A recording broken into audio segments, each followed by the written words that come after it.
Welcome. What you are about to watch is not science fiction, and it is not folklore. It is a serious investigation into one of history's most compelling unresolved questions: the mystery of the Kingdom of Kush's iron legacy, how Africa's steel-producing empire was erased from history. Across the world, in universities, research institutes, and field excavations, serious scholars are wrestling with evidence that does not fit the accepted story. Evidence that has been documented, measured, and peer-reviewed, and that still has no satisfying conventional explanation. We are going to look at that evidence carefully, without prejudice in either direction, not dismissing what is extraordinary, but not accepting it without scrutiny either. The truth, as always, is in the details. For most of recorded Western history, the story of ancient Africa has been told as a footnote to the story of ancient Egypt. But to the south of Egypt, up the Nile, there was a civilization that was Egypt's rival for more than 3,000 years. A kingdom that conquered Egypt itself, ruled as Pharaoh over the most powerful civilization in the world, and then, when Egypt fell to Alexander and Rome, survived and prospered for another 1,000 years. The Kingdom of Kush, in what is now Sudan, was one of the ancient world's great powers. It built pyramids, more pyramids, in fact, than Egypt. It produced iron on an industrial scale, supplying sub-Saharan Africa with the technology that would transform the continent.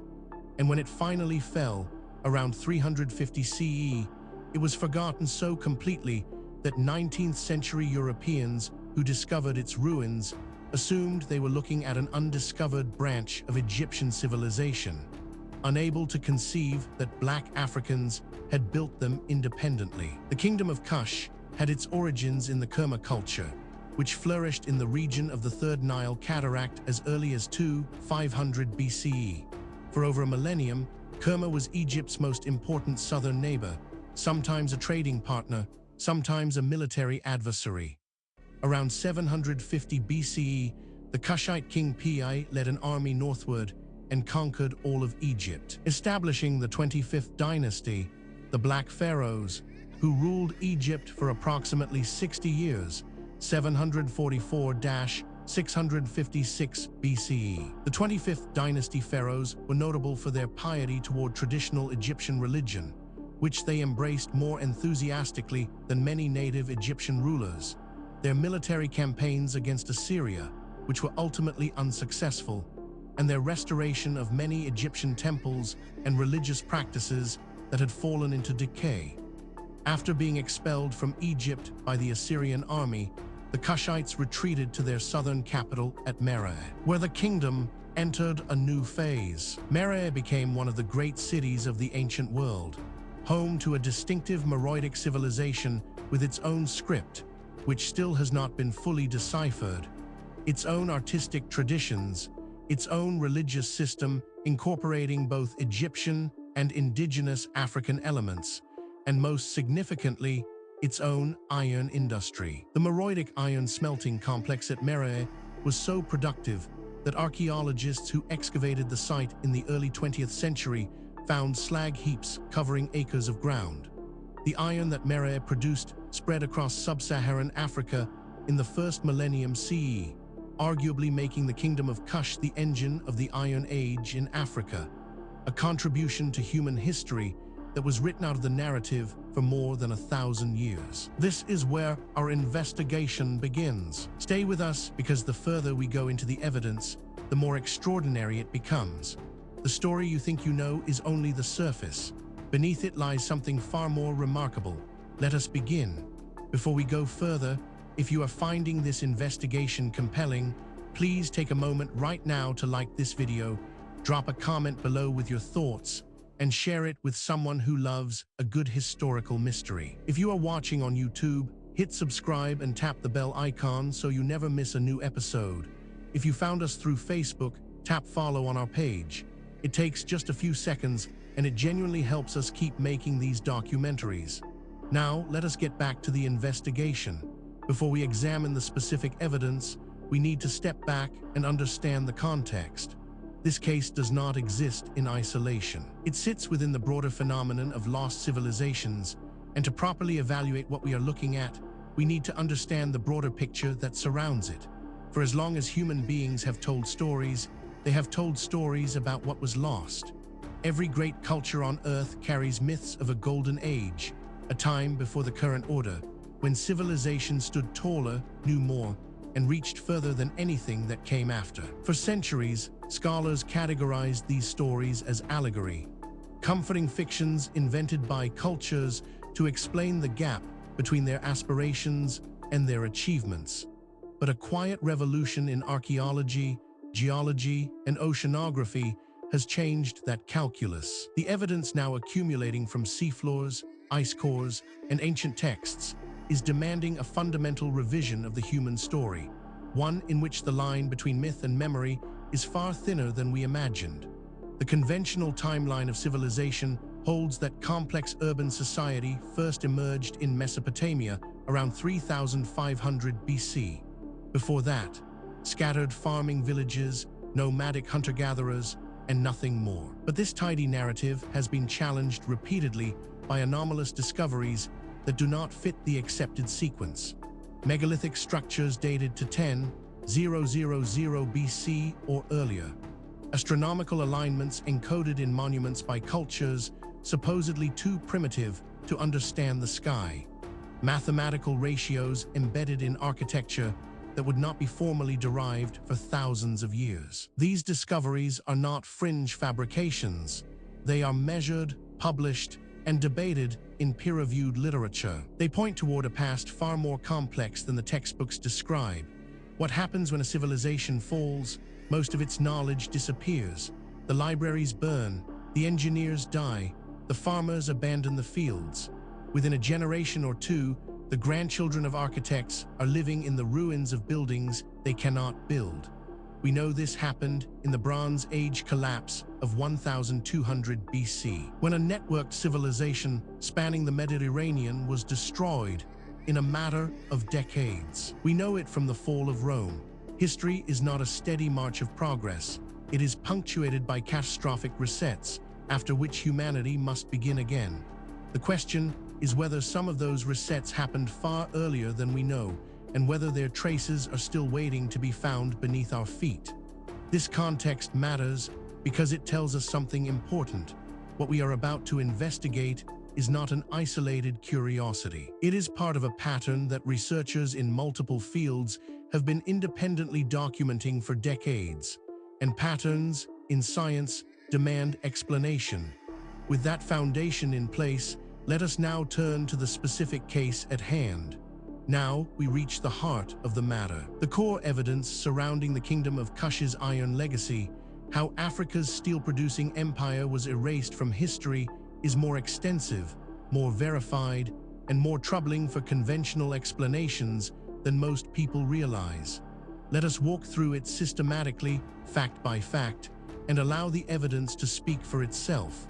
We are not going to speculate here. Every point that follows is documented in peer-reviewed publications, official archaeological records, or government archives that are publicly accessible. The question is not whether these facts are real.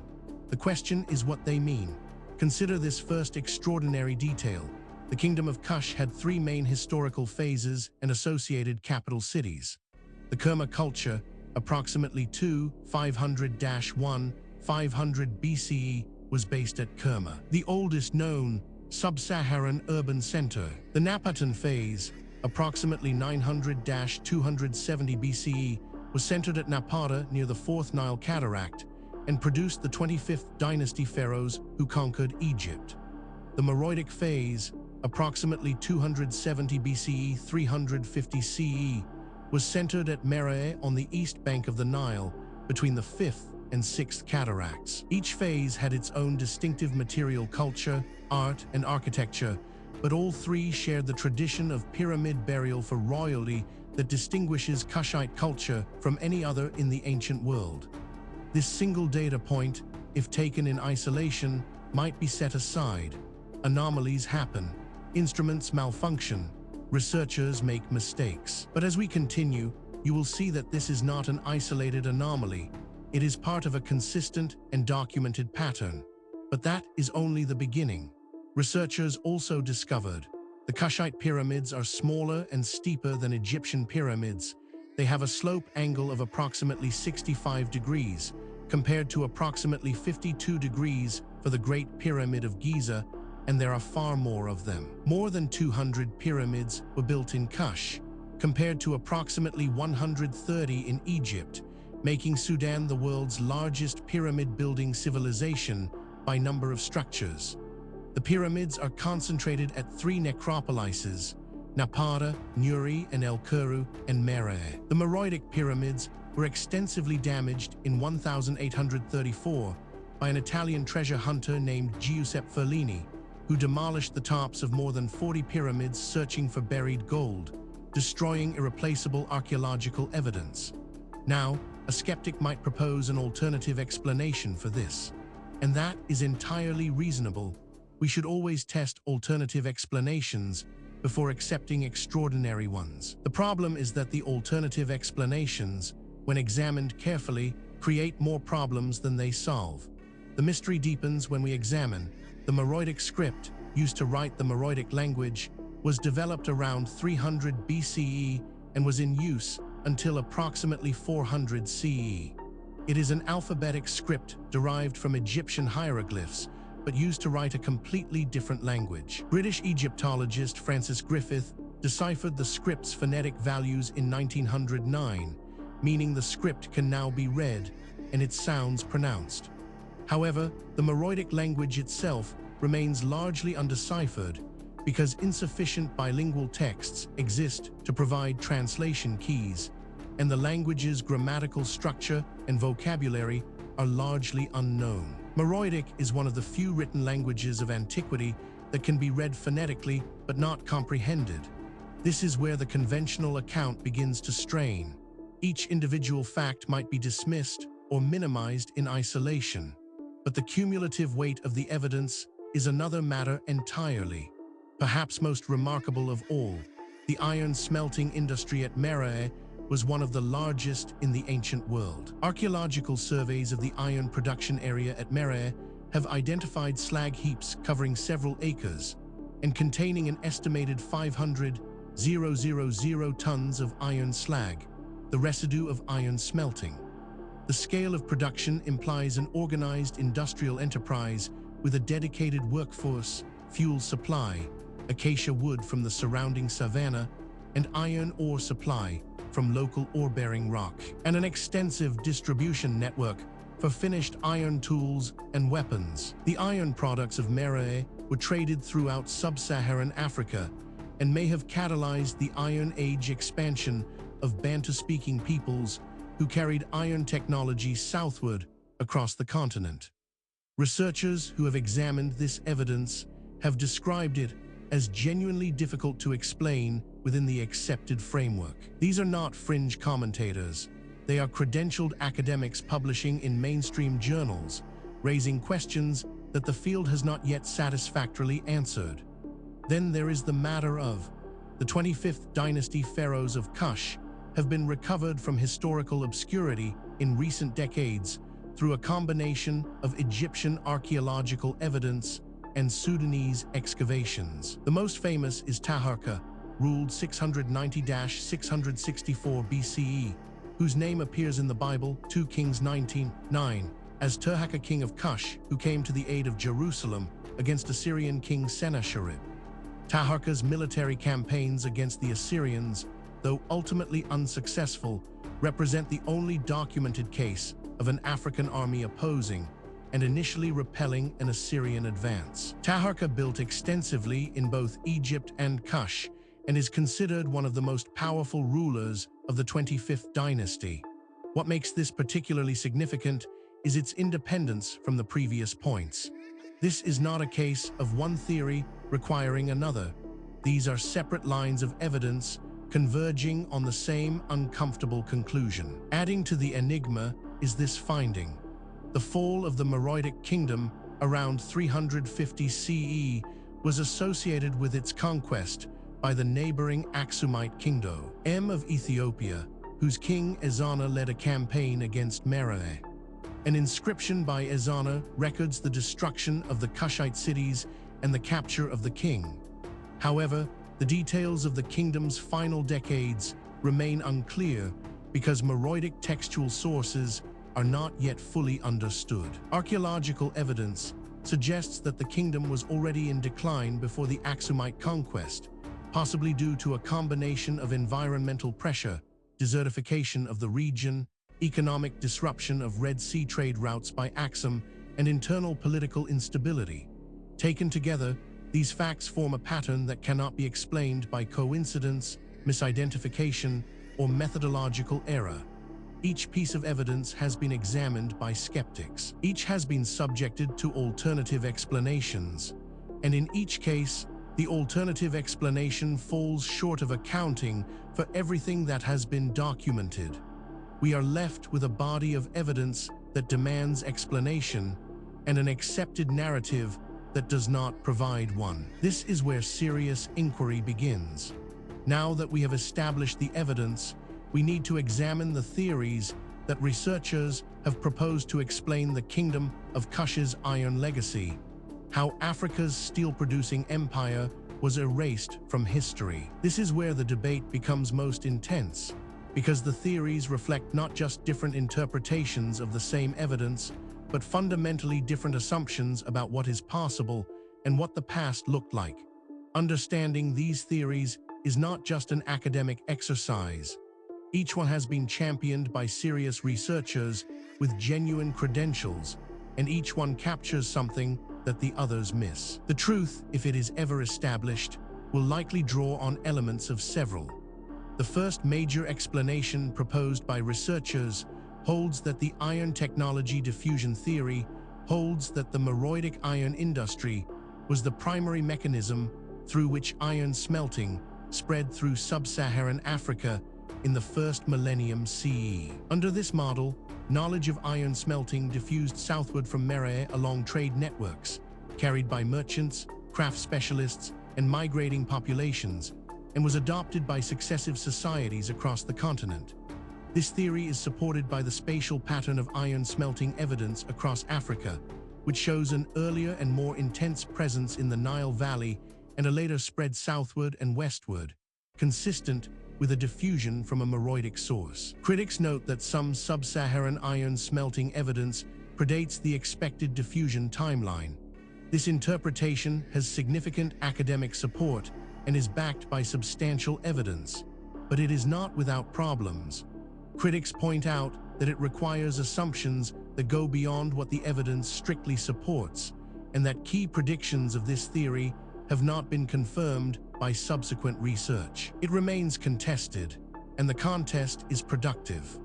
A rival school of thought argues that the independent invention theory, which is less widely held but has evidential support, proposes that iron smelting was independently invented in multiple locations in Africa, possibly including the Lake Victoria region of East Africa and the Great Lakes region, as well as the Nile Valley. Under this model, there was no single African origin for iron smelting, but a series of independent discoveries, analogous to the multiple independent inventions of pottery, agriculture, and metallurgy in different parts of the world. The evidence from sites like Jibabiri in the Central African Republic, dated to approximately 2500 BCE, earlier than Meroitic iron, supports independent invention in at least some regions. This theory is controversial, and deliberately so. Its proponents argue that the evidence demands an explanation outside the conventional framework. Critics counter that extraordinary claims require extraordinary evidence, and that the evidence presented, while suggestive, does not yet meet that standard. The debate continues in peer-reviewed literature.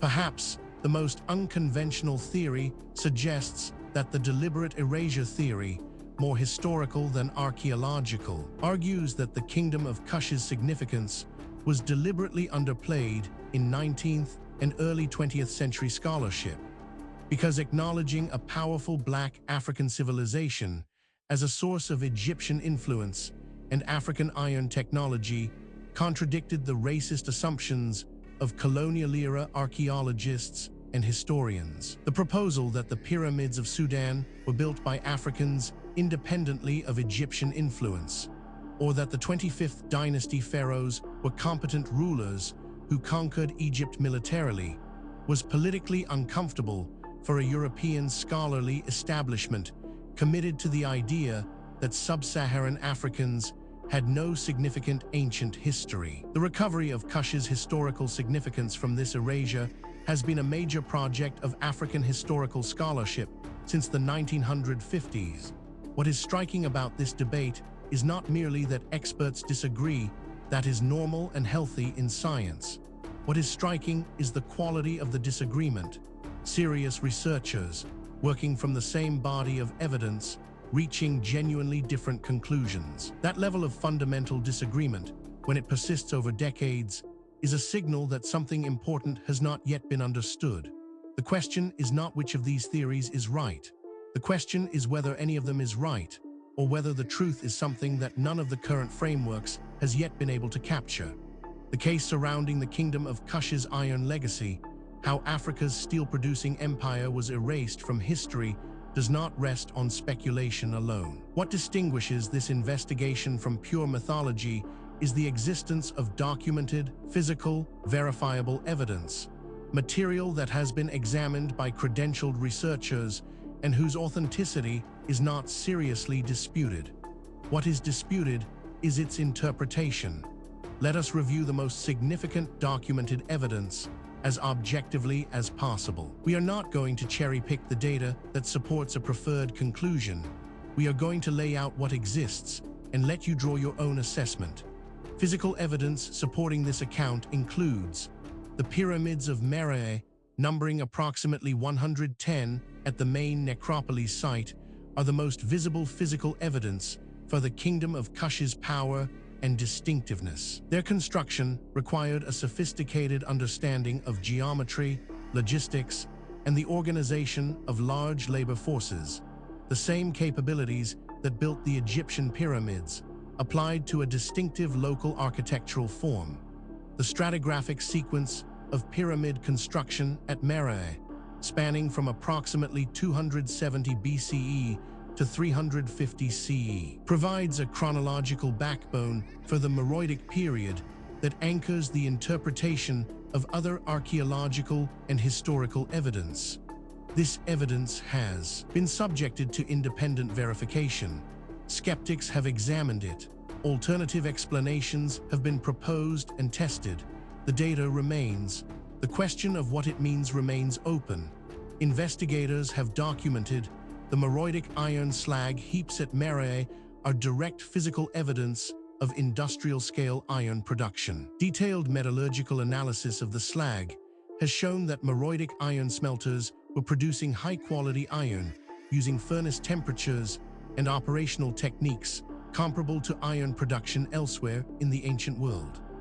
The distribution of Meroitic-type iron tools across a wide area of northeastern and central Africa, as documented by archaeologists working in Sudan, Ethiopia, and East Africa, supports the argument that Meroe was a significant source of iron technology for the broader African continent.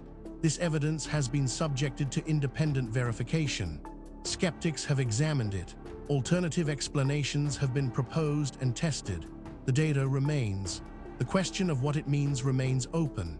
On-site analysis revealed biographical inscriptions of the 25th dynasty pharaohs, including the Victory Stela of Pi, dated to approximately 728 BCE, found at Napata and now in the Cairo Museum, provide direct textual evidence for the Kushite conquest of Egypt and the Ulus' self-presentation as legitimate heirs of the Egyptian pharaonic tradition.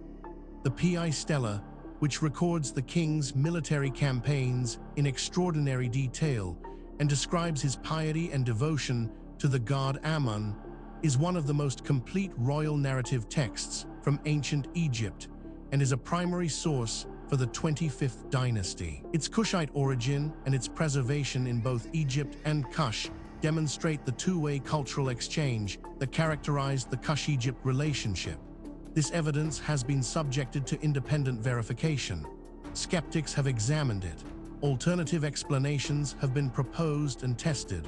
The data remains. The question of what it means remains open. each individual piece of evidence might, in principle, be explained away. A single anomalous artifact might be misidentified. A single anomalous date might reflect contamination. A single anomalous eyewitness account might reflect misperception. The question is whether all of the evidence can be explained away, and whether the explanations required are more or less plausible than the evidence itself. When multiple independent lines of inquiry converge on the same conclusion, that convergence is the most powerful signal in empirical science. And that is exactly what we are seeing here.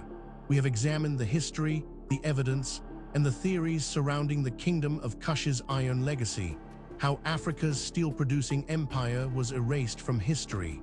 Now, we need to ask the question that is sometimes overlooked in discussions of ancient mysteries. Why does this matter? What does it mean for us today? It would be easy to file this away as an interesting historical curiosity, a puzzle from a distant past with no bearing on our present lives.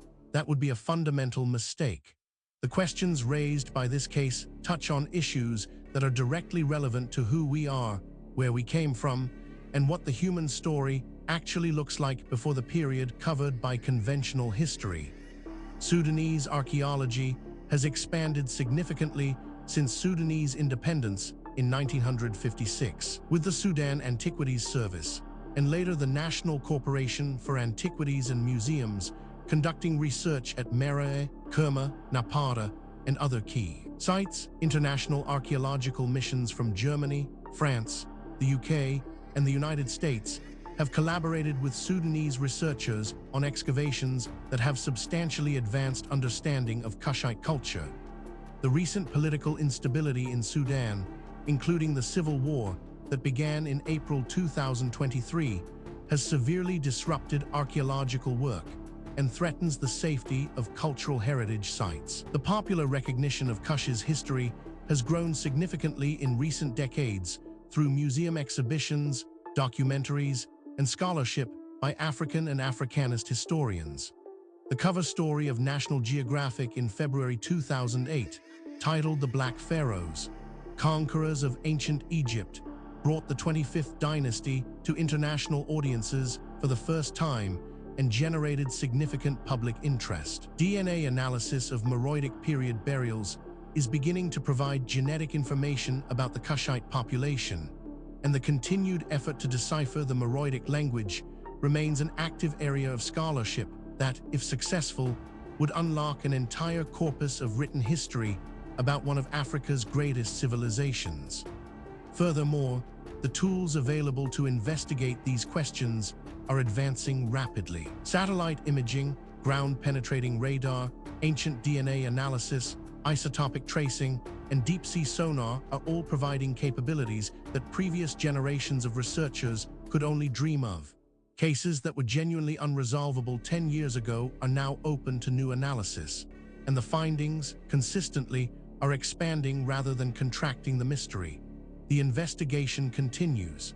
New discoveries are being made. New analyses are being published. New voices are entering the conversation from disciplines that were not previously part of the discussion.